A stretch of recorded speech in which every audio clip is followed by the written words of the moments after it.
आरक्षण का सम्मेलन अब हम धीरे धीरे विश्वविद्यालयों में, महाविद्यालयों में, इंटर कॉलेज में, डिग्री कॉलेज में शुरू करेंगे। अधिकार जब तक मांगते नहीं तब तक मिल नहीं रहा है। क्रांति दिवस के दिन हम एक पंचायत कर रहे हैं। ये आंदोलन अब रुकने वाला नहीं है। एक तरफ यूजीसी रोल बैक को लेकर जयपुर में जबरदस्त प्रदर्शन हुआ, जिसमें हजारों की संख्या में सवर्ण इकट्ठा हुए और अपनी मांगों को लेकर जमकर नारेबाजी की, सरकार के खिलाफ विरोध प्रदर्शन किया, जिसमें पुलिस ने, भजन लाल की सरकार की पुलिस ने बर्बरता दिखाई, लाठियां बरसाई, वाटर कैनन चलाया गया। उसमें एक युवक की मौत भी हो गई और उसके बाद मामला पूरी तरीके से गर्मा गया। युवक की मौत होने के बाद यह मामला पूरी तरीके से आक्रोश में बदल गया और सवर्ण सड़कों पर उतरकर जिस युवक की मौत हुई थी उसके लिए न्याय की मांग करने लगे। हालांकि सरकार को जब लगा कि मामला हाथ से निकल जा रहा है तो फिर सरकार बैकफुट पर आ गई और उसने महिपाल सिंह मकराना की उन तीनों मांगों को मान लिया, जिसके बाद उन्होंने आंदोलन को खत्म कर दिया। लेकिन अब एक बार फिर से 9 अगस्त को जयपुर में एक बड़े महापंचायत का आयोजन करने का ऐलान किया गया है और सवर्णों की मांग है कि 10% ईडब्ल्यूएस आरक्षण उन्हें दिया जाए। इस महापंचायत में सवर्ण संगठन आगे की रणनीति तैयार करेंगे और वो प्लानिंग बनाएंगे कि किस तरीके से अगर सरकार उनकी मांग को नहीं पूरा करती है तो उनका अगला कदम क्या होगा। नमस्कार, मेरा नाम है शैलेंद्र और आप देख रहे हैं बतकही चौक। एक तरफ महिपाल सिंह मकराना हजारों सवर्णों के साथ यूजीसी रोल बैक के लिए लड़ाई लड़ रहे हैं। जयपुर में उन्होंने 600 किलोमीटर की यात्रा निकाली।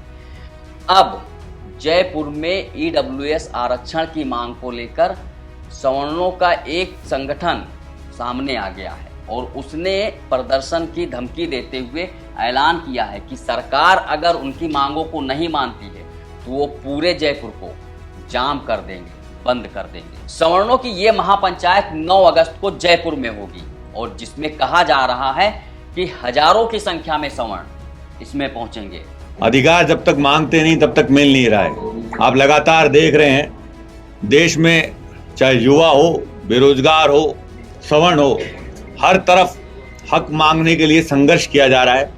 और उसी संघर्ष की कड़ी में जैसे दिल्ली में हुआ, जैसे कुछ दिन पूर्व राजस्थान की राजधानी जयपुर में हुआ, अब आने वाली 9 अगस्त क्रांति दिवस के दिन सूर्या सिटी आगरा रोड पर ईडब्ल्यूएस आरक्षण को लेकर हम एक पंचायत कर रहे हैं, क्योंकि भविष्य में राजस्थान में स्थानीय निकायों के चुनाव हो रहे हैं, जिसमें स्थानीय निकाय, नगर निगम, पंचायत, आपको मैं अवगत करा दूं 309 स्थानीय निकायों के चुनाव होंगे और ग्रामीण क्षेत्र में 11,341 पंचायतें, 352 समितियां तथा 41 परिषदों के चुनाव होंगे।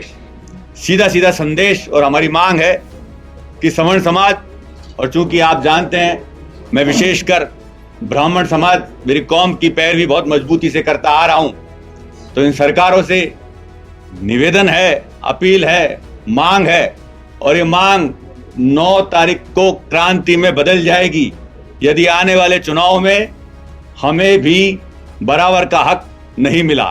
तो हमारी मांग माने और तुरंत प्रभाव से आने वाले चुनाव में हमें भी और वर्गों की तरह 10% आरक्षण का लाभ दिया जाए। इस महापंचायत में रणनीति बनाने के बाद सवर्ण समुदाय सीएम के नाम पर एक ज्ञापन सौंपेंगे और उनसे मांग करेंगे कि 10% सवर्णों को ईडब्ल्यूएस का आरक्षण दिया जाए। अगर सरकार उनकी इस बात को, इनकी मांग को पूरा करती है तो ठीक, अगर नहीं मानेगी तो सवर्णों का कहना है कि वो बड़ा प्रदर्शन करेंगे और पूरे देश में सवर्णों को एकजुट करेंगे और यात्राएं निकालेंगे। उधर सवर्णों की इसी मांग पर समर्थन करते हुए काली सेना के अध्यक्ष स्वामी आनंद स्वरूप ने अपना पूरा समर्थन देने का ऐलान किया है। स्वामी आनंद स्वरूप ने एक्स पर एक वीडियो पोस्ट करते हुए एक बयान जारी किया। सुनिए उन्होंने क्या कहा। आपने देखा सीजेपी का आंदोलन हुआ जंतर मंतर पर, उस पे जो नेतागण थे वो सम्मिलित हुए, लेकिन छात्र भी सम्मिलित हुए।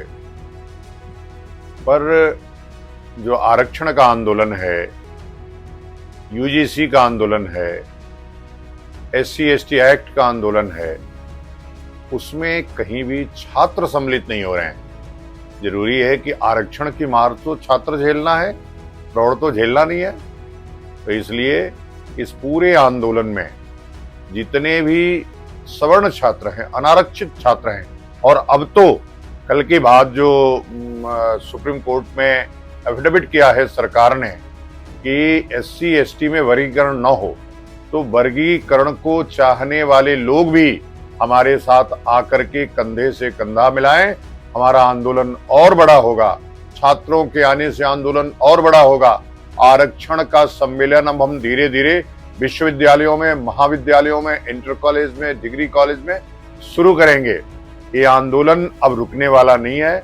तो कुल मिलाकर जिस तरीके से सवर्ण अब अपने अधिकारों के लिए, अपने हक के लिए आवाज उठा रहे हैं और सरकार को बताने की कोशिश कर रहे हैं कि अगर उनके साथ नाइंसाफी हुई, उनको न्याय नहीं मिला, उनके अधिकारों पर डाका डालने की कोशिश हुई, तो वो अब चुप नहीं बैठेंगे, क्योंकि अभी तक जो दशकों से होता आया है वो अब नहीं चलेगा। सियासी पार्टियों को, नेताओं को और सरकारों को अब ये सोचने की जरूरत है कि सवर्ण जो जिस तरीके से पार्टियों के झंडे उठा रहा था, उनके जय जयकार कर रहा था, वो अब सिर्फ वहीं तक सीमित नहीं है।